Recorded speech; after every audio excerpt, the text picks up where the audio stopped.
Herzlich willkommen zu unserer heutigen Vertiefung. Wir schauen uns heute einen Text von Niklas Luhmann an. Titel: Die Organisierbarkeit von Religionen und Kirchen. Und unser Ziel ist es, speziell für Sie als interessiertes Gemeindemitglied, also ohne tiefere Soziologiekenntnisse, herauszufinden, was sagt der Text über Kirchenorganisation? Was kann man da vielleicht praktisch mitnehmen? Ja, genau. Und Luhmann, der fängt ja eigentlich mit einer Beobachtung an, die viele vielleicht kennen. Religion, also der Glaube selbst, das ist wie Kultur oder auch Liebe. Das lässt sich nie so hundertprozentig in feste Strukturen, in Organisationen packen. Dieses Bauchgefühl, dass Gemeinde irgendwie mehr ist als nur Verwaltung, das hat also durchaus eine soziologische Basis. Aber, und das ist der Punkt, warum es trotzdem wichtig ist, diese Organisation zu verstehen, das wollen wir uns heute mal genauer ansehen. Okay. Luhmann gibt uns da ja so eine Art Denkmodell mit. Er unterscheidet 3 Ebenen, auf denen sich Kirche abspielt. Das ist einmal die große Gesellschaft. Da hat Religion eine Funktion, so sagt er. Also zum Beispiel, dass sie uns hilft, mit Ungewissheit klarzukommen, mit Schicksalsschlägen. Mhm. Dann die Organisation, also ganz konkret Kirchenverwaltung, Mitgliedschaften, Gremien, das, was man so greifen kann. Ja. Und als drittes die Interaktion. Das ist dann der Gottesdienst, das Seelsorgegespräch, die Atmosphäre im Kreis. Also da, wo Leute direkt zusammenkommen. Genau. Und das Spannende ist ja, diese Ebenen, die ticken unterschiedlich, haben aber, die beeinflussen sich halt ständig gegenseitig. Die Organisation, also die Leitung, plant vielleicht irgendwas, aber auf der Interaktionsebene im Gottesdienst, da kommt es dann ganz anders an. Oder es verpufft einfach. Ah ja. Oder umgekehrt, die Gesellschaft draußen hat Erwartungen an die Kirche, die die Organisation so gar nicht erfüllen kann. Diese Spannung, diese Reibung zu sehen, das ist, glaube ich, schon mal wichtig. Verstehe. Aber warum wird denn Organisation dann überhaupt so relevant, wenn es doch schwierig ist? Naja, Luhmann sagt, die moderne Gesellschaft, die drängt uns quasi dazu. Kirche ist heute ja oft nur eine Option unter vielen. Man entscheidet sich bewusst, trete ich ein, bleibe ich drin, trete ich aus. Stimmt. Und gleichzeitig erwarten eben andere Player, der Staat, Vereine, Medien, von der Kirche auch klare Ansprechpartner, Strukturen, Entscheidungsfähigkeit. Okay.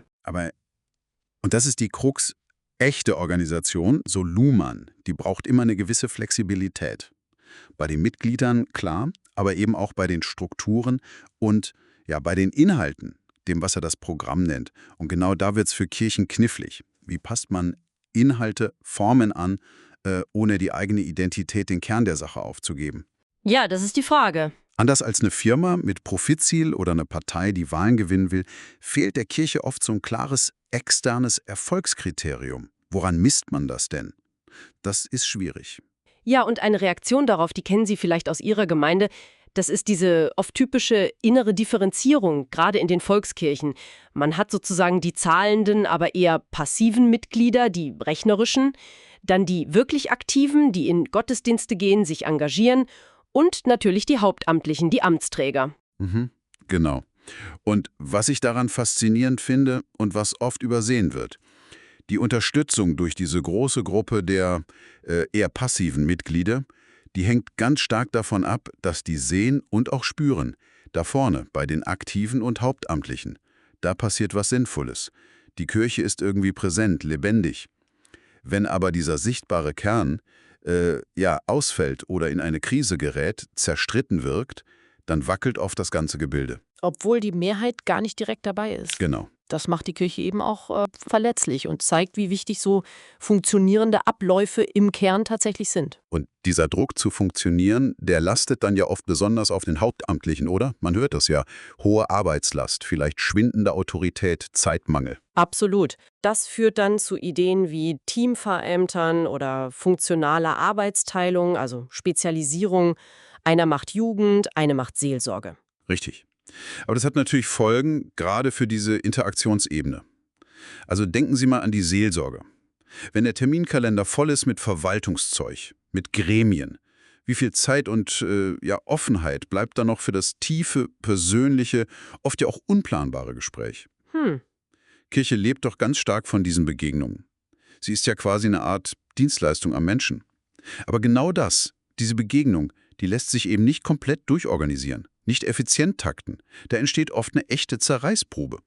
Okay, was wäre denn dann ein Ausweg? Oder zumindest eine Richtung? Was schlägt Luhmann da vor? Also er betont, wie wichtig es ist, klare, aber gleichzeitig flexible Programme zu entwickeln. Und mit Programmen meint er jetzt nicht nur starre Dogmen oder unveränderliche Rituale. Es geht mehr um, ja, durchdachte Konzepte, Ziele für das, was Kirche tut. Also Gottesdienstgestaltung, Jugendarbeit, Diakonie, was auch immer. Verstehe, also die Inhalte und die Art, wie man sie umsetzt. Genau. Diese Programme sollen natürlich auf der theologischen Basis stehen, aber sie müssen eben auch lernfähig sein, sich anpassen können an Erfahrungen, an veränderte Bedürfnisse. Das klingt nach einer lernenden Organisation. Und das hat natürlich Konsequenzen für die Ausbildung, für die interne und externe Kommunikation, für die Art, wie Entscheidungen fallen. Mhm.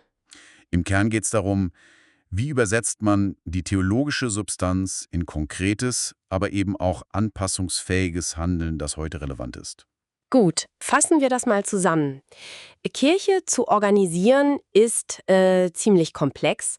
Sie bewegt sich immer in diesem Spannungsfeld, gesellschaftliche Erwartungen auf der einen Seite, der Zwang zu Strukturen und dann die persönliche, unplanbare Begegnung, die aber total wichtig ist. Ja, Luhmanns Analyse kann da helfen, diese Spannungen besser zu verstehen. Vielleicht auch, um ein bisschen gelassener damit umzugehen. genau.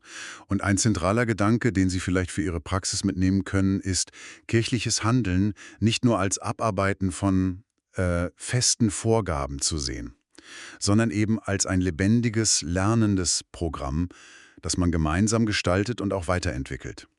Nur so, denke ich, kann Kirche ihrer Botschaft und auch den Menschen heute gerecht werden. Und damit möchten wir Ihnen noch eine Frage zum Weiterdenken mitgeben.